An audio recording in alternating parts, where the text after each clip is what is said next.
Hello, good afternoon everybody, and welcome to Edinburgh Women for Independence. And we've been delighted to be able to host this hustings today and to see everybody here. As I say, my name's Selma, and here we have Simita Kumar from the SNP, and as you can see, absolutely no expenses paid, spared in the way of electronic gizmos and things like that.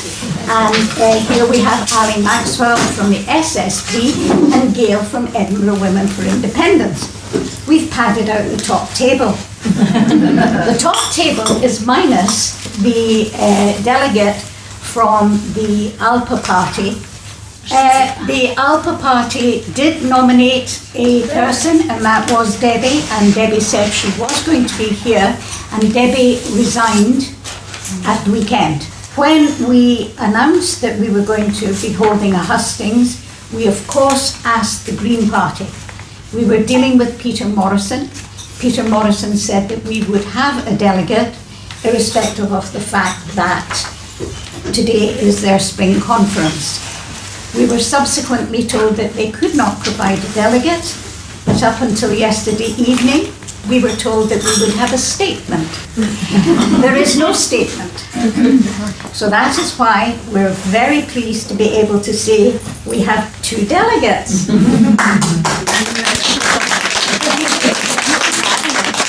Accepted the invitation and kept the invitation. And we run our monthly meeting with what we call a protocol. And the protocol is mutual respect. We understand that we have different points of view. We understand that these will manifest itself in votes. It will manifest itself in our ideas. But we have one thing, and we have many things in common. Yes, we're all on the path for independence, but we must all respect one another. We will listen, we will hear, and we will respond respectfully.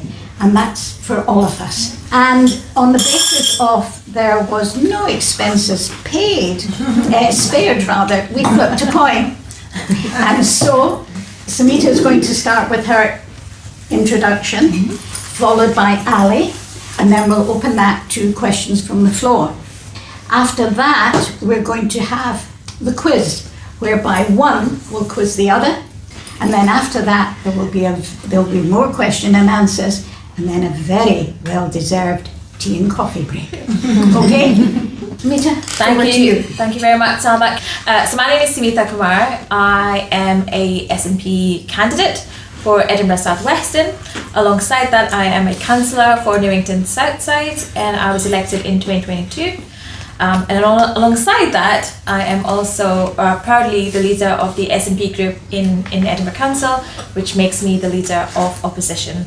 So a few different hats, which means very little sometimes, because at the end of the day, what I truly believe in is that I want to work as hard as I can to have to make way forward for an independent Scotland, and that has been, one of my paths for life, and I'll come to that why I'm on that journey. In terms of campaigning right now for Edinburgh South Western, I am focused on 3 things. So firstly, you all will be feeling it, because I know I'm feeling it, is about how do we understand the cost of living crisis. I am in a single income household, and it is difficult for me. And I want to understand, what that looks like for a young family, for people who are by themselves, for people with disabilities. How does that look like, and what are the things that I can do from both a council hat on, but also in terms of my candidacy. The second thing that I've been working on is how do we protect our NHS. The NHS is perhaps one of the most precious fundamental things that we have in our system, and that we cannot afford to lose it. There are challenges with the NHS. We thankfully are in a society where we are growing older, which is brilliant, but with that growing older population comes with it challenges and demands. And so how do we address that? I have an NHS background myself. I've been part of NHS Lothian, Public Health Scotland in different variations. So I've worked predominantly in public health in cancer services and in children's services. So I do have that background, and that's something I still rely on heavily because that is something I am really passionate about. And maybe this will come out in the questioning as well. That's my second thing. The third thing is housing. We are in a housing crisis, and Edinburgh had declared a housing emergency. And I had this fantastic conversation. I was out campaigning this morning, so I'm just going to relay some information from that as well. People are frustrated about housing. If you think about Maslow's hierarchy of needs, housing's there, housing's at the top. If we can't get housing, the basics right, how can we get everything else right? But we also have to acknowledge some of the things that have happened in the system that has actually come to a point around housing crisis, and that's one of my key priorities. And how do I tie all of that up nicely in a bow is I have always and will forever always take a rights-based approach. I think fundamentally underneath it all, regardless of who you believe and how you believe, I believe in fundamental human rights, and I know that if I stick to those basics, I will get everything else right as well. So I'm going to go back in terms of why independence. Please do not shout at me, do not throw things at me, but I've got a wee confession to make. So back in 2014, I know you know what's coming, you know what's coming. You're like, say no more. Yes, I was one of those people who voted no. I know. And I was having this talk at Edinburgh University students, and I said, have you ever had a night out and you've just regretted it? I just don't know how else to describe my feeling of it was guilt, it was remorse, it was sadness, it was anger, it was all of those feelings, and I had all of those feelings even as I was voting no. So I'll give a bit of my background. So I'm originally from Fiji, which is a teeny tiny island in the South Pacific, and I moved to Scotland as a teenager, and I've tried to graft my way, try to work hard, try to keep my head down, and politics in my beautiful island of Fiji has always been quite challenging. We've had several military coups, and when I came to Scotland, I didn't know what my place was going to be. I didn't know if someone from Fiji can stand up and say whether Scotland deserves to be independent or not. I feel as if I shouldn't even be part of that conversation. But a lot of the times I also had friends who were like, well, nothing's broken. Why would you want to change it? And at that time I thought, oh yeah, okay. And I came in and I thought, but Fiji is also independent, and we got independence from the colony as it were, but so are other people. And honestly, and I think this is the reason why I'm here. This is the reason I've gone into politics. This is the reason that has defined my journey.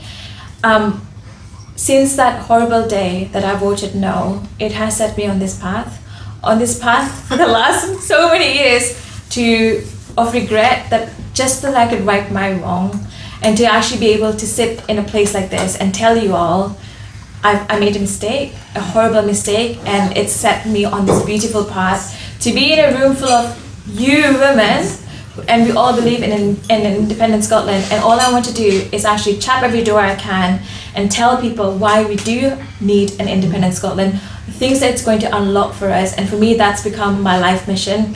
I think being a councillor, MSP is almost to the side. What I want to focus on is all the things we can get right, all the things that we can improve because we become an independent Scotland. So that's a wee introduction to me. Thank you for not hitting me or throwing hands at me for my mistake, which was a grave mistake, but I'm here to right my wrong and say mea kappa. I'm human and I made a mistake. It's no secret. It's no secret you're sitting next to people that used to be card-carrying members of the Labour Party. Yeah, and some of us cut up our cards in public. Yeah. Right, thank you very much. Ally? Thank you so much, and thank you, Women for Indie, for inviting me here and for putting this on. It's really great to be able to speak to you all. So I'm proud to be standing today as the candidate for the Scottish Socialist Party. We are a party that supports independence, not as an end in itself, but as a tool to build a better Scotland, a fairer Scotland, a more equal, democratic and socially just Scotland. Because independence only matters if it improves people's lives. The Socialist Party has built its foundations on a platform of improving lives. We advocate for public ownership of public services, higher wages, pensions, overhaul of taxation systems to redistribute wealth, free transport, and we have never, and we will never, support cuts to public services. Since our inception, we've been pro-independence and have sought to improve the lives of working class people. We support the creation of a written constitution for an independent Scotland, developed through a democratic constitutional assembly representing the diversity all around us. This means women being absolutely instrumental in the foundations of a new state, embedding equality and workers' rights and social justice from the very beginning. When wages stagnate and costs rise, women are the ones that suffer the most. We're pushed further into hardship, but independence gives us the opportunity to choose a different path. A path where we invest in peace by refusing to pump money into the military-industrial complex and nuclear weapons. Investing in schools, houses, a publicly owned and free at the point of need care service, and publicly owned hospitals. This can only happen with a party that puts people over corporations and profits. Poverty has increased in Scotland in recent years, rising from 10% in the 2010s to around 14% between 2019 to 2023. For children, this is even more stark, rising from 20% to 23% from 2019 to 2023. This is not good enough, and Scotland demands better. That is why an independent, socialist Scotland matters. As I've said, independence will only succeed if it speaks to everyday realities: the cost of living, childcare, housing, wages, and public services. It's been heartbreaking to see the momentum of the Yes movement at its peak in 2014 being squandered. Instead of addressing the reasons that we lost in 2014, the party in power has tried to appeal to the centre-right and big business, ignoring the everyday people that put them there in the first place. We need to make a strong case by appealing to Scotland's working class majority and committing to improving their lives. We don't need to keep the pound, we don't need to stay in NATO and keep the monarchy. Those are questions that we can put to the people. Most tragic, perhaps, was marching the independence movement into the Supreme Court, where we were only ever going to lose, instead of building a mass movement in communities and workplaces. The Scottish Socialist Party is the only viable independence party to counter Labour and reform. We're a party that do what we say we will do, and we're not swayed by culture wars or changing tides. We are a party for the ordinary people, not big business. A party that has advocated for an independent, socialist Scotland since our forming in 1997. We have a rich tradition of activism, civil disobedience where necessary, such as during the poll tax protests, the Can't Pay, Won't Pay movement, ultimately beating Margaret Thatcher and the poll tax. This is the kind of civil disobedience tactics that Yes movement can pursue if and when we have overwhelming majority support based on a persuasive case for change. So in closing, I feel like together we have the opportunity to build a Scotland founded on solidarity, equality and collective liberation. I urge you to vote for the SSP in May to return socialist MSPs on workers' wages to the Scottish Parliament. No corrupt career politicians, and no one that makes people feel as if they're out of touch elites. We want to make an independent socialist Scotland, a modern democratic republic, a reality. Thank you.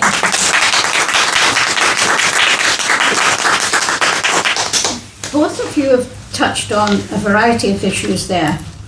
And for today, I picked up, not necessarily stats, but one thing that I found absolutely appalling. And that is when you're talking about the cost of living, when you're talking about housing crisis, when you're talking about inequality, I discovered that in the UK at the moment, for the latest, forgive me, statistics, about what is being termed wealth inequality. Now, you get wealth inequality when you have wages inequality, when you have housing inequality, health inequality. But the latest figures say that a typical household in the wealthiest 10% of households had 1.3 million in total wealth, whereas a typical household in the least wealthy 10% of households has £7,600. That is absolutely unimaginable. But the question has to be why? And then it actually told me that the least wealthy households rarely own their own property or have any private pension savings. Their wealth is mainly made up of the value of their possessions, such as cars, furniture, and clothing. To have nothing behind you at the end of the month, or to find that your wages and your savings never got to the end of the month, have to be the stark reality for far too many people across the United Kingdom. And that shouldn't be the case here in Scotland. Households that tend to be wealthier than others are in the higher income household. Believe it or not, that includes pensioner couples. Not all pensioners are waspy women, but how many are? Not all pensioners are, I'll use the word collectively, poor, but there are clearly indications that wealth has been inherited and wealth is being hoarded. In contrast, households with below average tend to be low-income households, lone parents, and single working age adult households, and those are in rented housing. The question of housing and income inequality is obviously linked. So with that, and hearing what you've already said, can we throw it open to the floor, please, and take some questions now? I personally think that's where there's a mismatch, if you like. It's almost like the building blocks of politics, irrespective of party, have always been the same, and you've more or less said the same things of what we all want to see in terms of a positive country. But it's society. There's been such a societal change over the years. You have more broken families, you have more blended families. There's cultural changes as well. So there's really just, when parties set out their manifestos, it's almost like a wish list to start with, as far as I'm concerned, because the reality is when they get inside and they get into power, what they want to do, they can't do because the money's not there, or the legislation is being half-baked and it's not gone through, or whatever. I mean, I remember when I was at primary, I went to primary in the 60s, you got your teeth checked, you got your milk, you got all these sorts of things, you got orange, there was a basic teaching of taking care of yourself.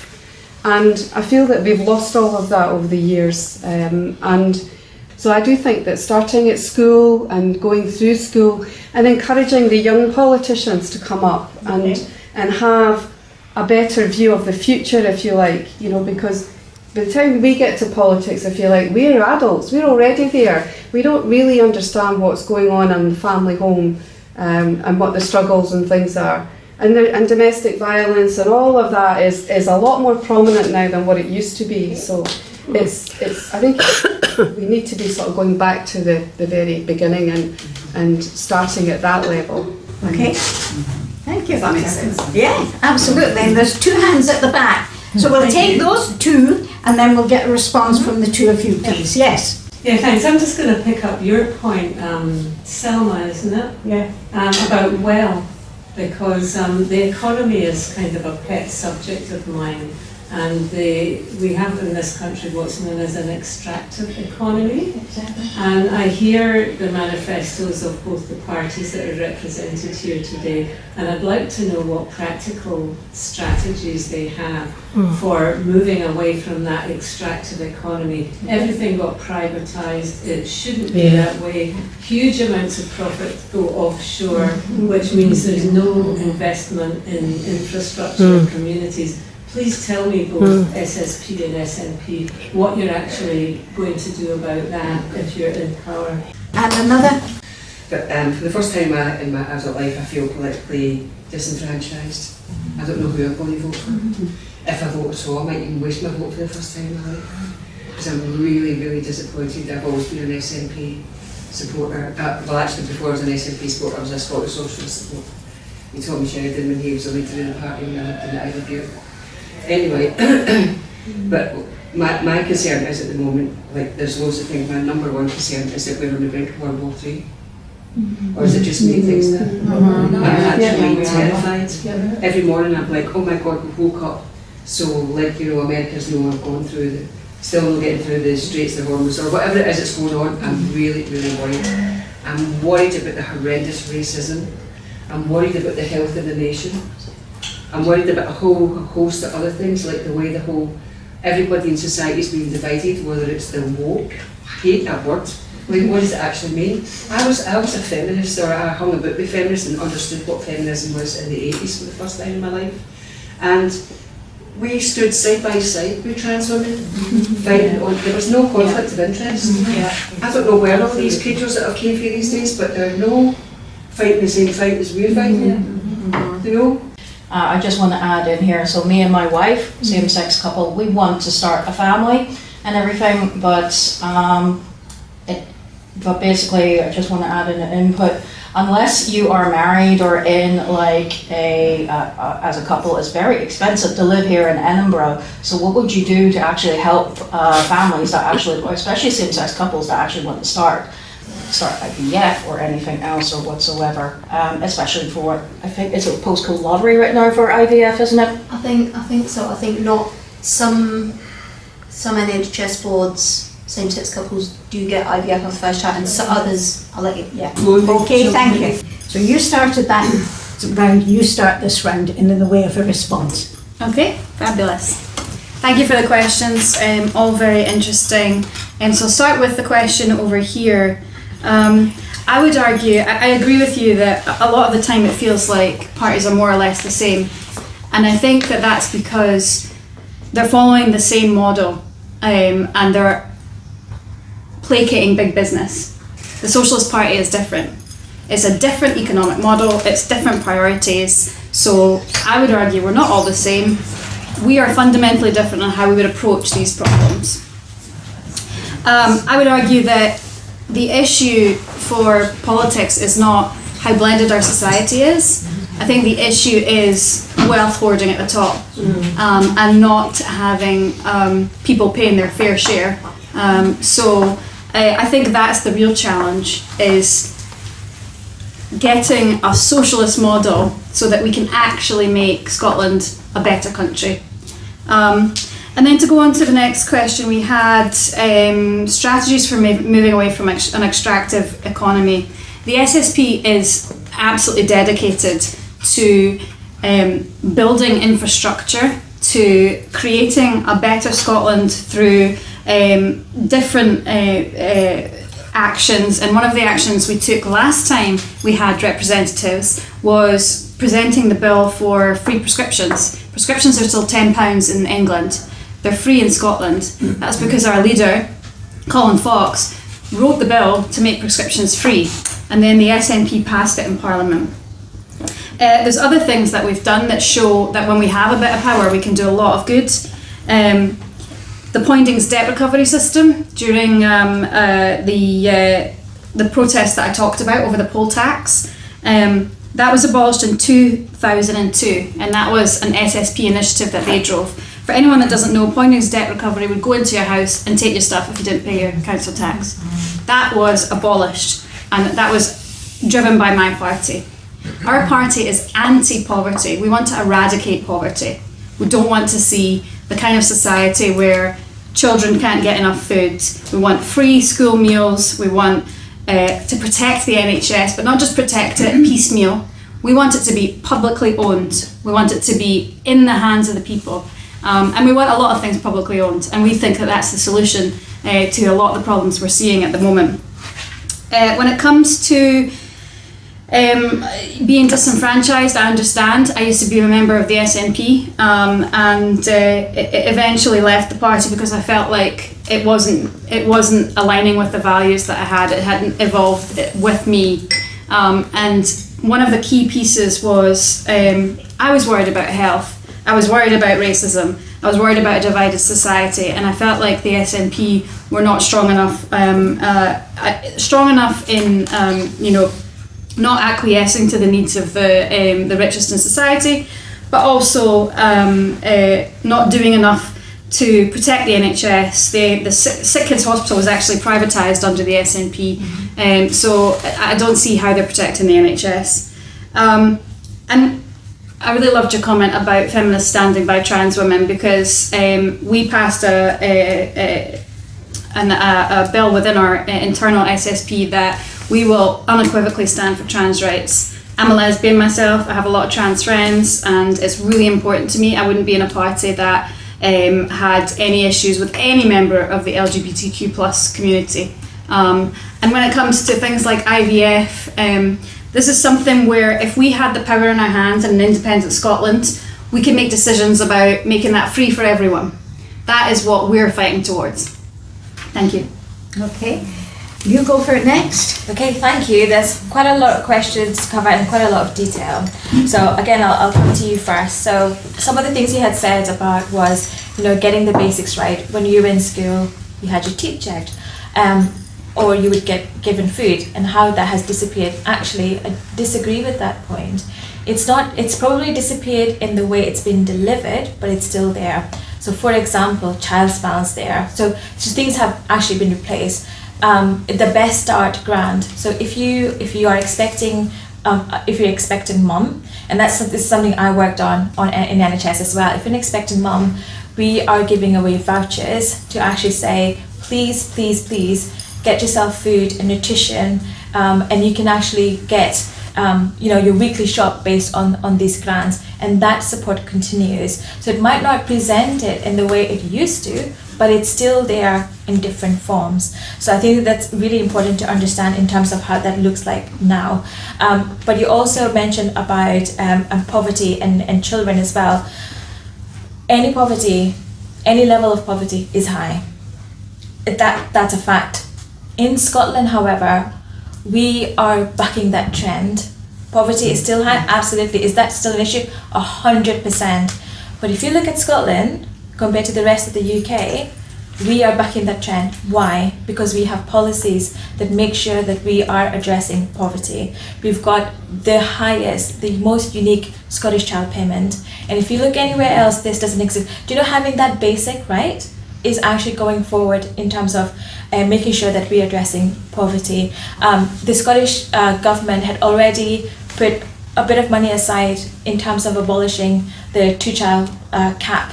That thankfully, after months and months of saying no, thankfully the Labour government in Westminster decided against it, which means we can use that money in other ways.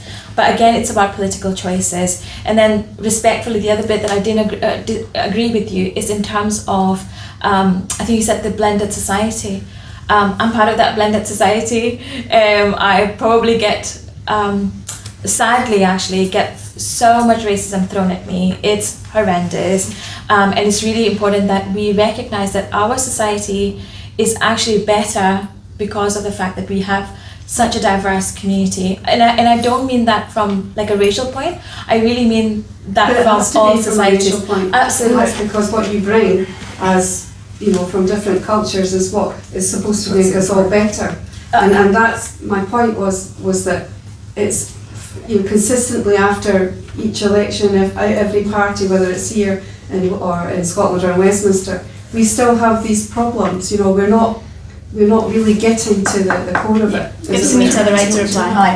Okay, thank you.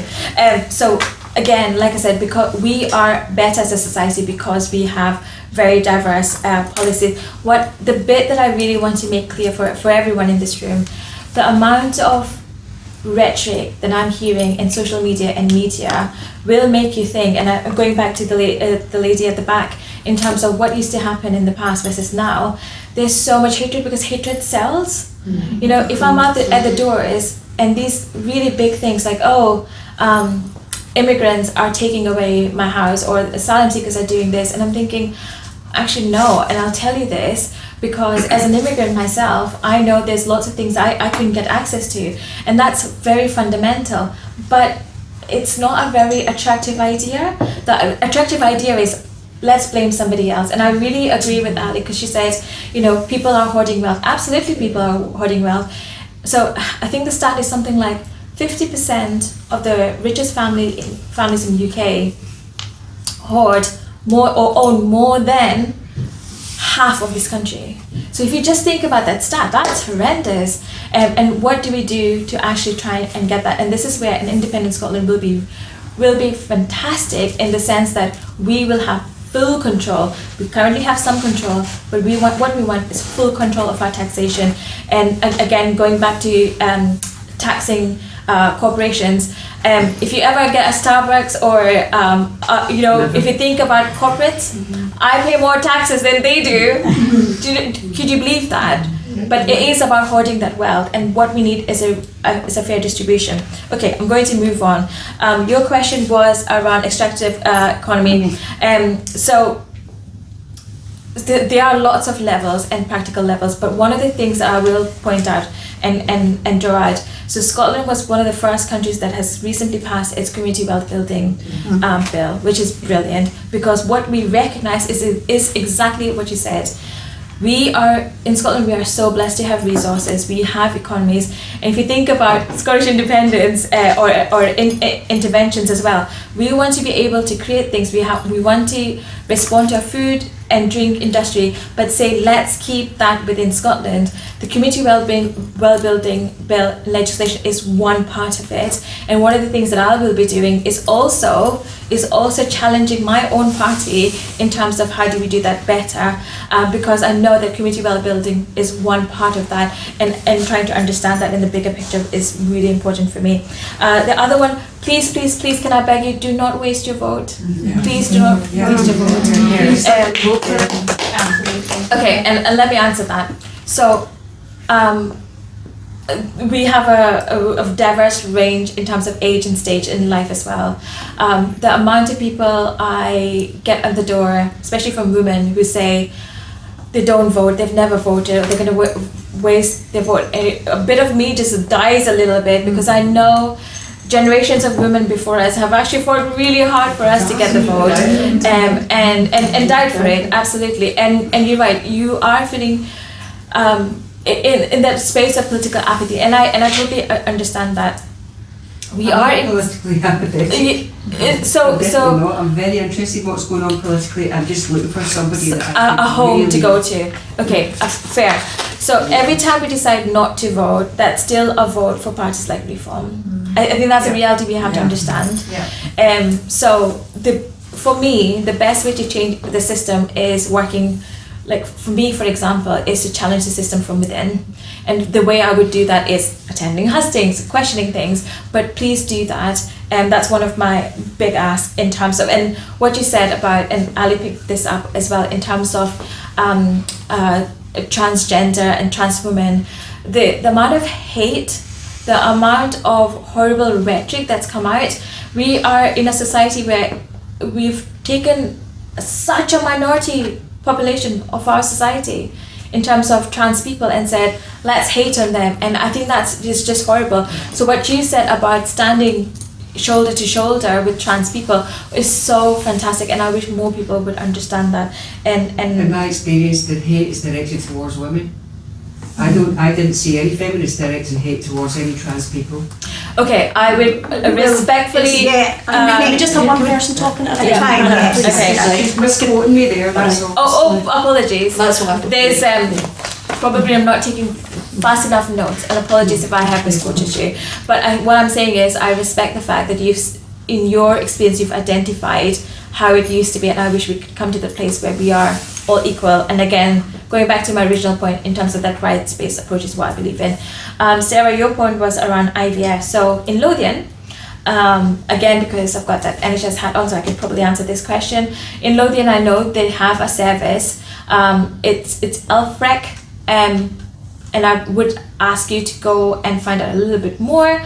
So there is a service for women over the age of 40, but also No, I get that. But also in terms of expanding that out.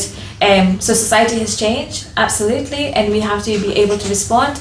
Also remember, we have an aging population. We need more young people. We need more children born in our society, and that is something that, as a woman, I'd be very much advocating for IVF in terms of who receives it. But also, as a side, women, our society has changed. Women are career focused, and the society has changed in terms of when we choose to get pregnant or not. Women are getting pregnant later and later, and that is something that we should be conscious about, and that means that IVF has to be open as an option. I'm somebody who will be turning 40 very soon, and that should be an option for me, without my means of fully paying for it. Sorry, I ran over there, but thank you for your questions. You've raised the point of potentially Britain being on the point of being dragged into a war. The world. The whole world. Exactly. Already in What few rights we have at the moment, and we don't have enough, we know that we can do much better, but what rights we have at the moment are being attacked quite primarily by the Reform Party, because they've got plans to legalise discrimination. That would include scrapping the Equality Act. And I'm not saying that it is an English problem. I'm not saying that at all. You just have to look around what happened in Falkirk and other parts of Scotland.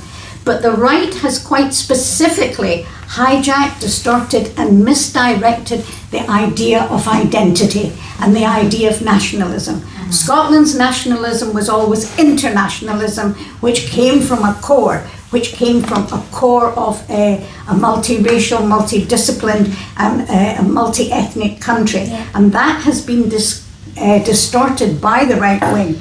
It has actually got to the stage, and this is perfectly correct, that one of the persons who's left the Reform, I believe his name is Rupert Lowe, he's actually started a new party, and that is called Restore Britain, right? They're not here in Scotland at the moment, but you can quite understand why they could become popular. And that, believe it or not, Elon Musk is now supporting another party in Britain, and that has been set up by Ben Habib. He's got a party now called Advance UK. So the right is beginning to splinter across England quite particularly, but it's trying to establish itself in Scotland. And without a unity, without coming together, that which you were describing at the back about the potential for this to escalate is very, very dangerous. And so hopefully we ain't going to be wasting our votes. Though I do understand the commonality of independence and how and where the votes are going to go and the importance of that. I have a question. I just quick thought, question, please. Yeah, I do have to comment that the reason Trump is sitting where he is because of people that couldn't bring themselves to vote for a black woman. The number of people that didn't bother to vote is why he's there, not because of his popularity. So that is, seeing fascists walk on the streets where I grew up is an emotional thing for me. So I just wanted to say, vote. My question actually was about when we're in an independent Scotland, how are we going to improve the misogyny that women get? Because we have to admit, even those of us on the left, our parties haven't always been female focused. Okay, you want to start? So how do we improve the misogyny that we find in society? Erase. Erase. Yeah. Improve the misogyny. Level up a notch. So I think that's a really serious issue, and I think the key reason why people become misogynist is because they're disillusioned. They find a home in places like Reform. They find a home in the right wing and the extreme that say, come with us, we'll look after you, you're a man. We want to combat Reform and combat that kind of misogynist atmosphere that's so rife online now and rife in society. And the way we want to do that is having women being absolutely fundamental in, first of all, creating the constitution for an independent Scotland. But even as we move forward, we want public ownership of the NHS. We want to take care of women so that they're not struggling to raise children and work. They're not facing the kind of problems, the housing crisis, all these kind of things which disproportionately affect women. And then that seeps into a division between men and women. We find that if you care for people, the more you care for people, the more you bring people in, the better it's going to be for families as a whole, bringing people together. And one of the things I just want to say lastly is Reform is playing on these types of fears that young men have about losing their identity, about losing their masculinity. But it's all bogus. They don't care about men, and they don't care about boys, and they don't care about their future. They are pretending to be the everyman when they're actually millionaires, and they are creating this horrific environment, an anti-establishment rhetoric which is completely bogus. And so I think that by continuing to point that out and continuing to combat that kind of rhetoric, as well as prioritising women as the head of the family, this incredible valuable person in society, which I think is something that we haven't seen in Scotland so far. Okay. Okay, thank you, Amy, for your question. So I sort of agree. It's sort of have got a different spin on that. So Reform doesn't exist in every part of our society, and yet we have seen misogyny. You and I are both in the council. We have no Reform councillors. And have you ever felt misogyny? Answer is yes. Okay, so that's one of the things. I think we have to fundamentally make sure that in every part of our society, at every table, we have 50-50 representation. It doesn't matter whether you're in this room, you're in a council, you're in your workplace, you're in parliament, we need 50-50. We need that equality of representation. Now, in terms of what can I do, what can we do, you know, we've got Ally from SSP, we've got myself from SNP. One of the things I've been advocating for is that 50-50 representation, and how do we do that in a practical sense is through mechanisms. So for example, making sure, so one of the things that the SNP did for the council elections, for example, is make sure that we had seats that was women only. So you could have, just to make sure that we have that equality of representation. So that's the first thing. We need at every stage in place. But also we need mechanisms to make sure that women are supported in that workplace. But also underneath it all is education. I'm sure a lot of you would have seen the TV series Adolescence. It was about this young boy. Now it's about, while that is in that place of fiction, it is happening in our society in terms of what's being perpetrated in social media and media about that you know, men have to be that higher gender, and how do we get that right is through basic education. We should not be responsible for, we as women cannot be responsible for everyone's education, but sometimes the burden of responsibility is actually by society placed on us. And for us, it's to actually say, could we please treat our daughters the same as our sons? Could we please make sure that the demands you have on me is the same demands you'll have for a man?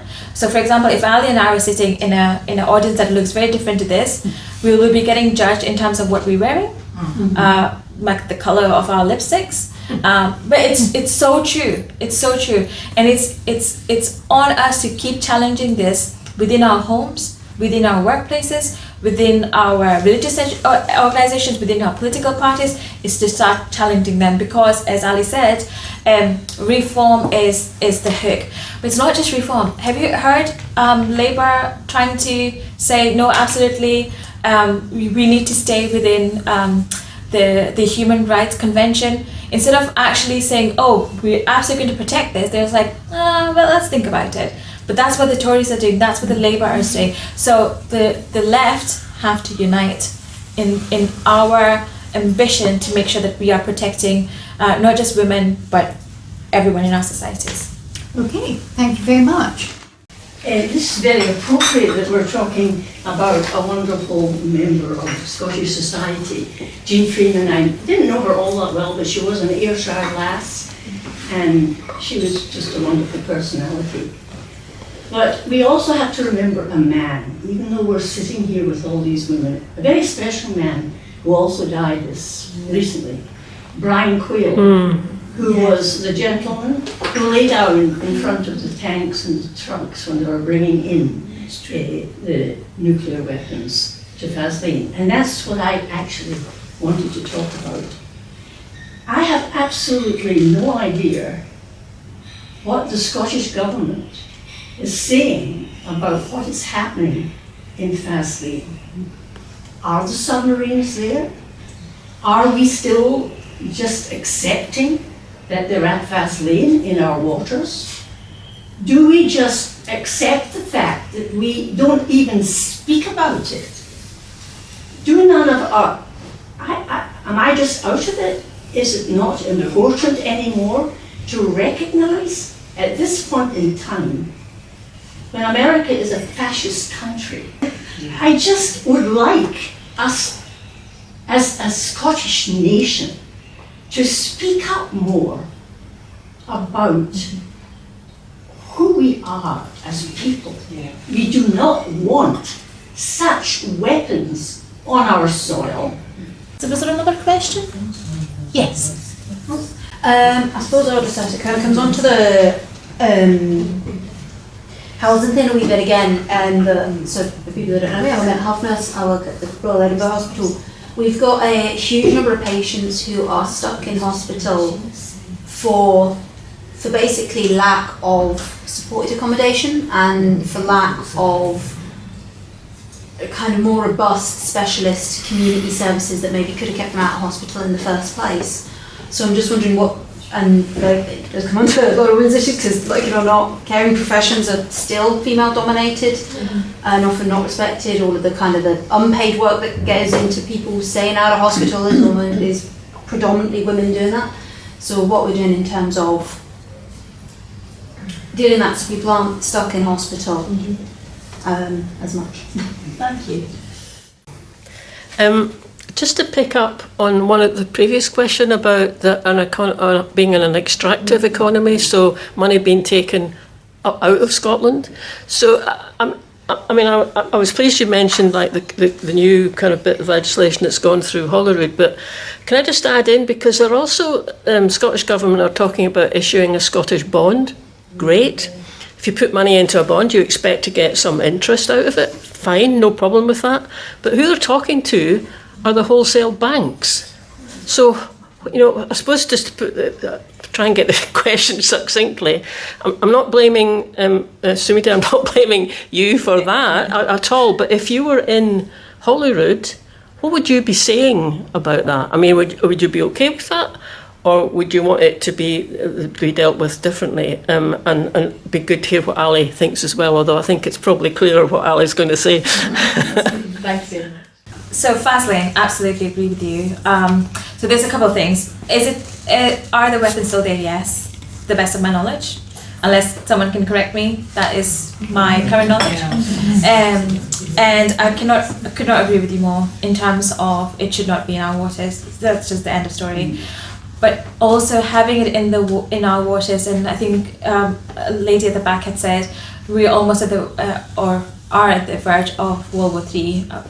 Hope it doesn't happen, but having nuclear weapons in our waters also make us a target, because it's drawing attention out of London and Westminster and putting the attention on Scotland, which has always had a really good policy, really good stance in terms of the international community, but we also are not, so this is probably, I hope not controversial, but countries go to war not on principle, but because of economy and because of money. And that's something I fundamentally believe in. So if we are at the edge of war, it's because the country needs money. Places like UK, we forget, because we don't have an active war in our background, we forget that in the UK, one of the biggest manufacturing or exports we have is weapons. And that is shameful. That is absolutely shameful. But again, all of you will know this, that is something we can change with independence, because that is our story. We don't want to be supplying. For me, that's the biggest sort of converse story here. You know, in one hand, UK saying, oh, but isn't it awful, these wars are happening and we should be doing something. Oh, by the way, here's all the weapons, go away and do this. I find that abhorrent. I find that disgusting. We're almost saying one thing on the front and doing something else in the back, and I'm absolutely not standing up for that. So yes, absolutely agree with you, and we should be standing up and advocating in what we believe as Scottish people. So I absolutely agree with that. In terms of the second question around lack of supported accommodation, care profession, absolutely agree with you. So some of the things that we are doing already, which is really good, is that support around carers. You will know my colleague Vicky Nicholson, who's actually been fantastic and has been really calling out things like self-directed support payments, which, by the way, the council was keeping and not giving out to families fully. So there are so many things that we are doing, not always being very good at vocalizing it, but we are doing that. But in terms of the other picture, so the National Care Service, whatever you thought about the National Care Service, was it a perfect proposal? No, it wasn't.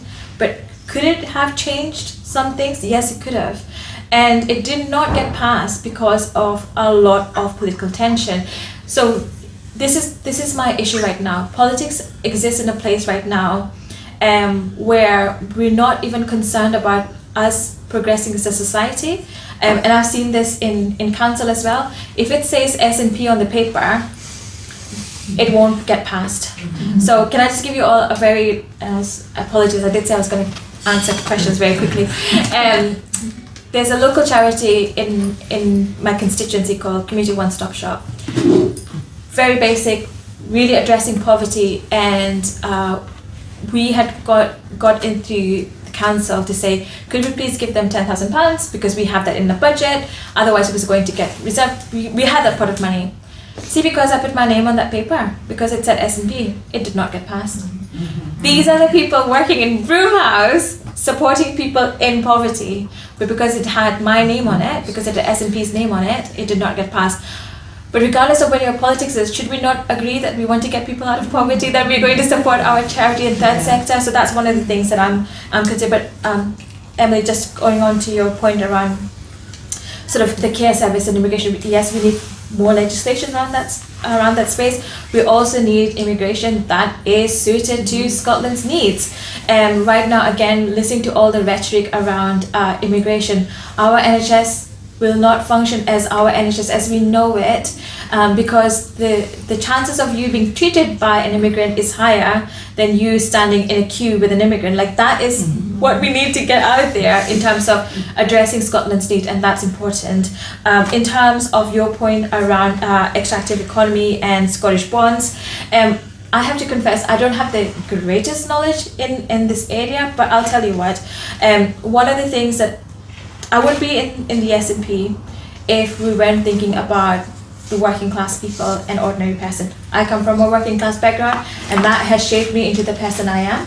So in any spaces, and again, the reason why I'm in politics is to make sure that ordinary person, the working class community, are all brought up to a level playing field. We cannot be in a space where it's not a level playing field. We want to have a place where it's equity for all, whether that comes to Scottish bonds, whether that comes to poverty, whether that comes to healthcare, whether that comes to housing. That is something I fundamentally believe in, and that is something I will always continue to advocate for. So that's my challenge back to myself in terms of making sure that our policies reflect our people.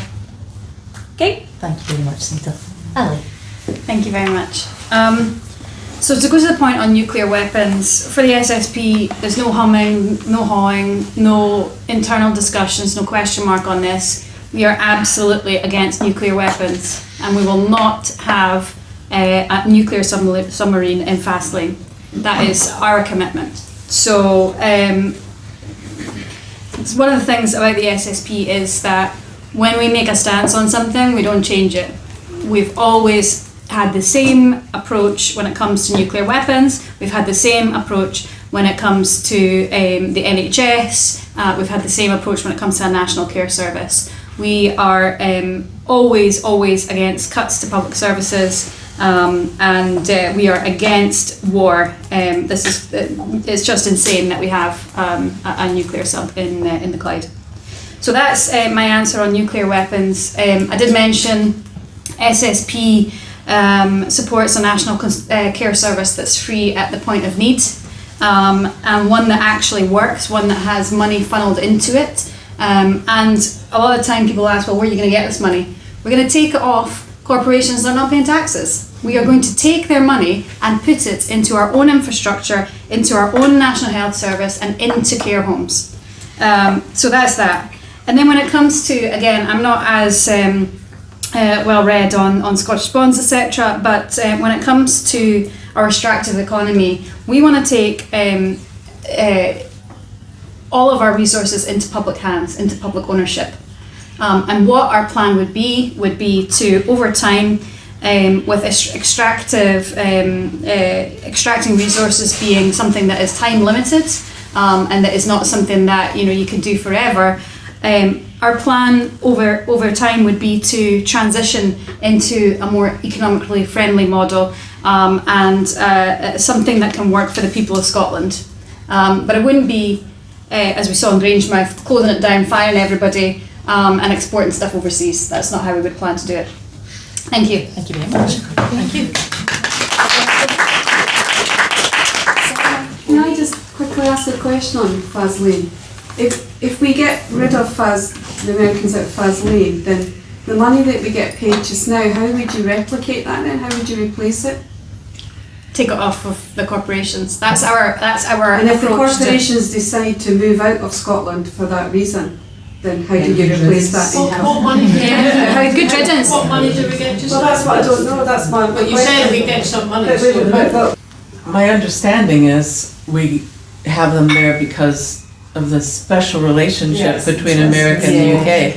And somebody in America asked somebody in London, and they said, we've got a great place to store them up in Scotland. Yeah, absolutely. Excuse me, please. Yeah. The only other point that I want to make on that is that where they are is the only place that they can be stored. You cannot store them anywhere else. There is no other geographical suitable area that will hold them. They have been dumped in Scotland. Scotland does not get anything from them.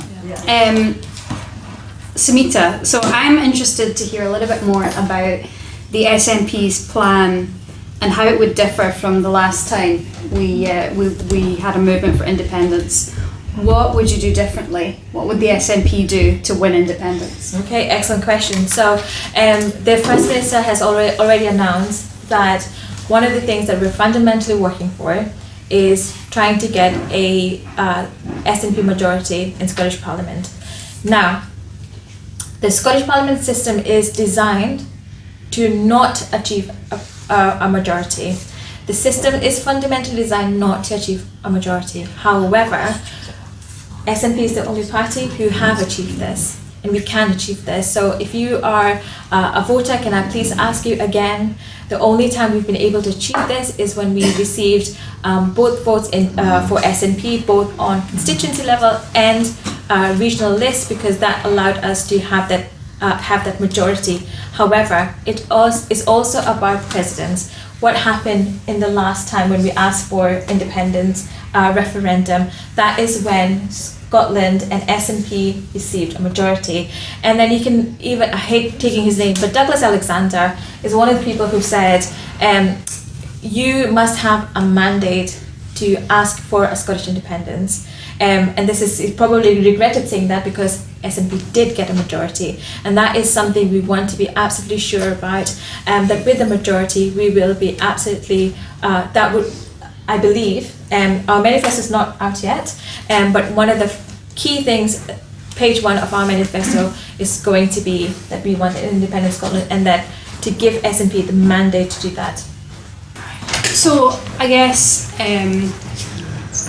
one of the things for me is you had a majority, and you had all these people excited about independence. Why did you think it was the right route to go to the Supreme Court, where they were obviously going to vote it down for a second independence referendum? Okay, so can I just say it wasn't obvious that they were going to vote it down. Scotland, if we, for us to be independent, we have to be legally recognised. That is the fundamental thing. Now, annoyingly, when the 1707, Treaty of Union was signed, and that question of whether we are a colony or not a colony is still there. And what we still need to do, unfortunately, is actually to get Westminster to give us approval, but also part of that would be the Section 30 or Section 50 order to say we are able to get to an independence. My point is, and always has been, why should we get somebody else to decide on our future? So, I mean, we are all of like-minded people who are here for independence. But my point is, and the SNP's point is also, let's have that vote. Why are we predicting, why are we stopping people from having a vote? You are more than welcome, and it's your prerogative to vote the way you feel. So Scotland might come back and say, oh, actually, we're not going to vote for an independence. That's not going to happen, because we know what the polls are saying to us, and the people are saying to us as well. So we've got that, but it's the other side, the Unionists. The Unionists know that if Scotland was allowed to get another vote, and how that vote is going to go, and for us to become an independent will also mean an economic loss for Westminster and the UK, and it's them trying to use every tool in their book to throw at us to actually say we cannot achieve that. But I hope that we in SNP achieve a majority, but as pollings go at the moment, we will achieve a majority independent supporting parties coming through, and I'll be interested to see what the First Minister does with that, and how that's going to shape our future. I cannot tell you what that plan is, because that will come out in our manifesto and in the weeks and months to come, but I have every faith in him to do that. Okay, so Sorry, do you want to let me ask a question now? I'm just thinking. Yeah, I'll just address a couple of points you made, and then we'll move on. Apologies. So you said both votes for SNP. So is that not a bit of a waste? If you've got the SNP majority already, and the way that Scotland works is that it's difficult to get that majority. It'd be better if people feel strongly about the SNP, by all means, first vote for SNP. Second vote should be for another independence party, because otherwise it's a waste. Yeah. So vote for SSP. But also, I'd point out that I feel like the momentum in the SNP behind independence is lost. I feel like we had an opportunity to really push independence forward. We had a majority of people that wanted it, and it feels like that was wasted. You had a report commissioned that was endorsed by the SNP that said independence would bring another 10 years of austerity. That's not going to convince anyone to vote for independence. It's going to put people off, or they're not going to vote at all. So it feels as though the SNP has become very kind of wishy-washy on the topic, and that's all I'll say on that. Okay, respectfully disagree on a few points. So why should you vote for an SNP, and is it a wasted vote? Absolutely not. The only way we are going to achieve a majority is through both votes SNP, and I'll tell you why that's really important in Edinburgh. If anyone's following any of the polling, there is shades in the map that is not yellow. There are spaces in there that is going to either go to Greens or Liberal Democrats, etc., etc. We need to make sure that for every vote that is going to SNP, that we have that regional majority. And if we get the regional majority, that is the only way we will get that extra seat. That is the only way. We've got Labour that will probably take one of the constituencies. We've got potentially Green, we've got potentially Liberal. There is no guarantee, there is absolutely no guarantee that we will walk away with the most amount of seats in Edinburgh. And the only way to ensure that is to make sure that your second vote is for SNP.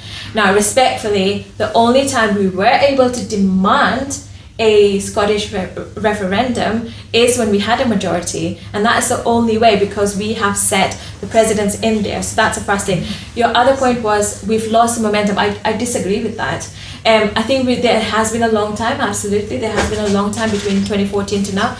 Is it frustrating? 100%. The issue is, again, I'm probably repeating myself here now. The issue again is the space that we have to work within in a legal framework is limited.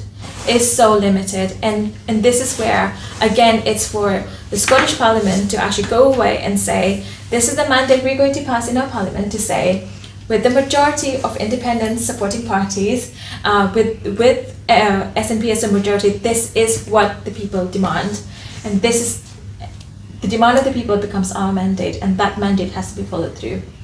Is what I would say. Do you have a question for I do. Excellent, yeah. Firstly, so Ally and I were chatting earlier on, and it's fantastic to be in a space with another young woman. And so in that respectful manner, again, just to say to Ally, it's fantastic to share this space with her. So for SSP, you have talked a lot about what had happened in the past. And what I want to know from you is, what are the practical examples in terms of economic stability that SSP will have? Again, forgetting the past for a moment, because I think this was a question. What are the practical examples in terms of economic stability? What are the practical examples that you think SSP can bring in?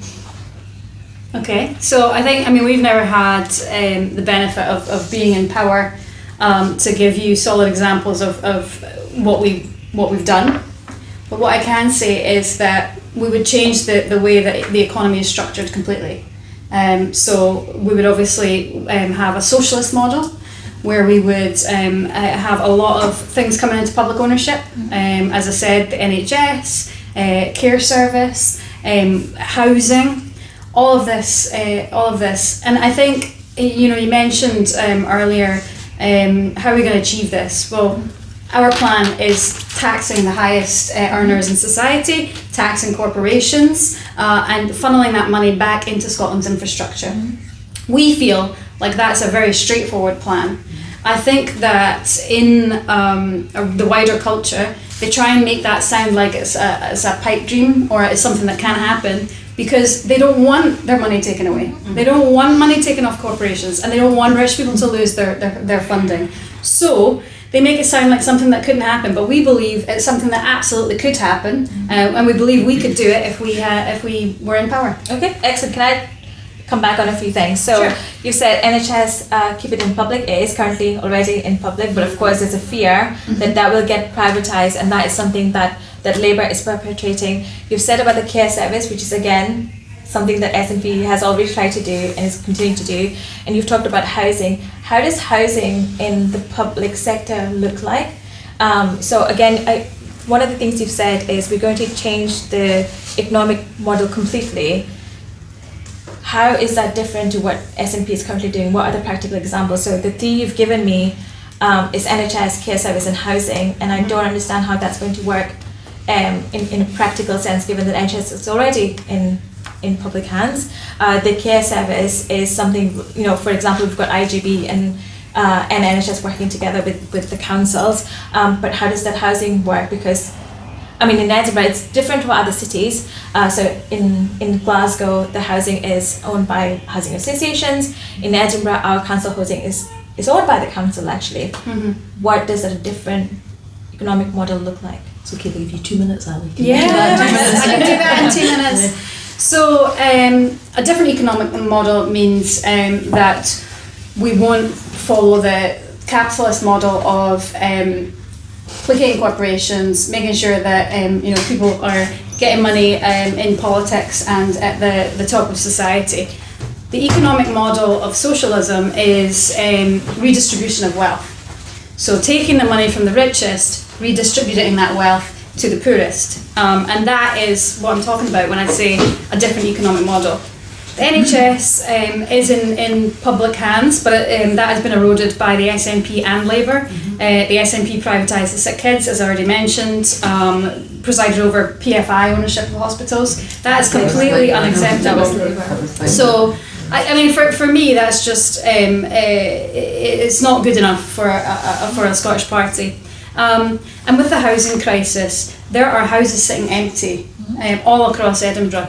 It's insane that people are able to buy up houses speculatively and let them sit there while people are unhoused and on the streets. Our plan would be to introduce something that would make that completely not allowed. You're not allowed to buy a house and leave it sitting empty. You're not allowed to speculatively buy and sell homes. That's quite a key component of socialism, is houses are for living in, not for speculation.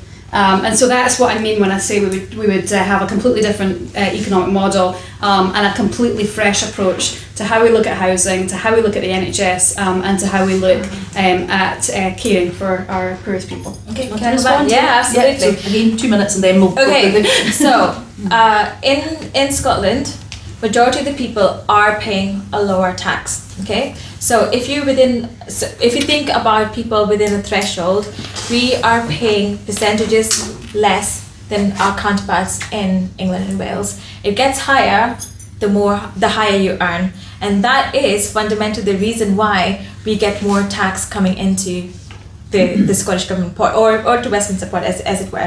But that is decisions made by your SNP government. A lot of things are working really well, but like I was talking to somebody and I said, the strength of the cost of living, the choices are made at Westminster is making us forget some of the good things and benefits we already have. So that's my first things. In terms of housing, you're absolutely 100% right. There are empty homes sitting in Edinburgh. Why is that? You currently have a Labour council. One of the things that we have done in SNP is bring about the short-term lets legislation. What this means is, well, there's a few things around housing, okay? So it was the Tories who sold off the council housing stock. Let's get that clear first. It was the Tories and the Unionists who brought about Brexit. So before, where your house, construction of a house, we would budget for about £300,000 for construction of a house. Do you know how much that is now? That is doubled. That has doubled. Why? Because of Brexit.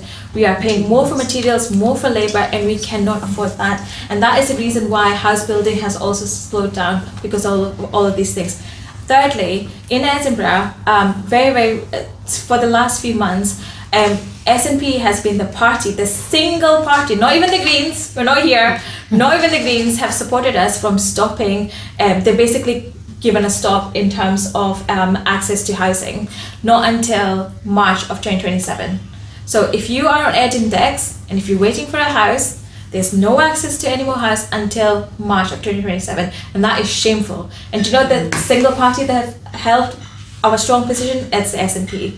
It's a single party in the council. Not even the Greens have supported us. So it's things like that we need to get right. We need to get our housing repairs right, and we are also introducing a 300% tax in terms of second homes, but also bringing properties back from Airbnbs means we've got more housing in rotation. So whilst it's really fantastic to say, oh, let's have a different policy for housing because this isn't working, there are things that we are already doing that is fundamentally asking the question, is it fast enough? Absolutely not. Housing is something that is slower, but we fundamentally have those legislation that is making sure that more houses are being built and are actually kept in rotation. And sorry, I know I'm running my time. But also, Scottish Government has just recently announced its housing a new legislation in terms of that little bit. Okay, sorry. Thank you very much, both of you. Well done. You're over, but not too far. Right. SNP 1 and 2. And as far as I can see, at the present moment, the polls are showing that 2 is just throwing your independence vote away. Yes. But you have to keep watching what the polls are doing as near the election as possible.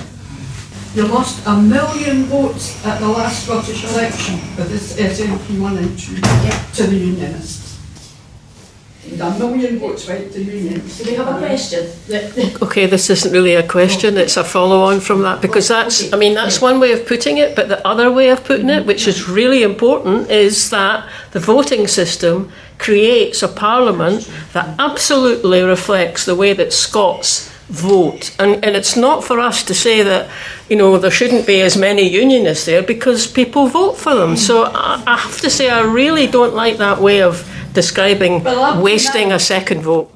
Yes, Suzanne. Just say, I vote for Green as I vote for independence in the EU. That's a quote from Ross. Do we have any questions, everybody? That was lovely statements, but do we have any final questions for our panellists who've given us the time? Suzanne? Just a debate about Prestwick Airport being used by the Americans. So the UK has said they can't use RAF bases, but they can still use Prestwick to use their planes around us. So, is Prestwick being used? And according to news, yes, it is being used, and that is something that I fundamentally disagree with. I know the First Minister has also come out in terms of really challenging that as well. Is defence still unfortunately involved? Yes, it is. Yeah. Is the First Minister and your SNP government trying to make sure that we are absolutely strongly opposing this both publicly and privately? Absolutely, yes. Would we like to have full control of our defences? Absolutely. With independence, we can do that. Yeah, I think I would just also say that, you know, that's part of the SSP's policy of being anti-war and anti-nuclear weapons, but also wouldn't let people use our airports for foreign wars. We should not be pumping money into wars abroad in any way. How sure are both the panellists of the facts that they are quoting? Because if I'm not mistaken, Simita, you said that there was an SNP majority, then we got a referendum. Can I just point out to you that in 2012, when the Edinburgh Agreement was signed granting the 2014 referendum, there were 6 SNP MPs at Westminster. The majority came in 2015 after the referendum. So That was Holyrood. Yeah, We were talking about Holyrood. a majority in Holyrood. Holyrood, yes. That's where just majority was, That's where the majority which is what. The mandate. Sorry. By the way, firstly, thank you very much for all of your questions. It's really important. One of the things you probably would have noticed that Ali and I are scribing away. And one of the things that we'll absolutely do, and I do, is make sure that my facts are facts and not Donald Trump's facts, which is alternative facts. Will I get things wrong? Absolutely. But one of the things I'm not wrong about is in terms of us in Scottish Parliament getting the majority, which gave us the mandate to get to Westminster, to David Cameron, to say we have achieved a majority, i.e. we would want an independent referendum. But I think this is why places like this is really important. I will get things right and I'll get things wrong, but this is where we as a collective have the responsibility to challenge, to scrutinize, to inform, to educate. Sometimes people think as politicians I will have absolutely everything at the back of my mind.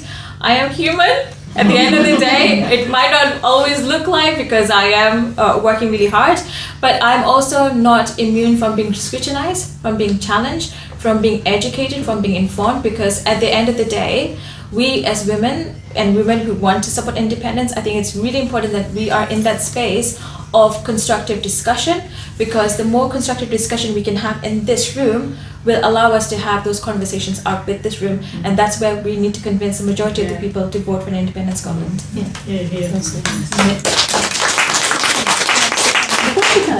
I just want to say a huge thanks to Simita. This is my first hustings. It's been really enjoyable, and I've really enjoyed our back and forth. Excellent. So I just want to say a huge thank you to you, and also for your advice before the hustings. So, That's lovely. Well, thank you both so much. It's been really nice to hear you talking and to have the debate and to get the questions and statements, and it's really nice to see that everybody still feels so passionately.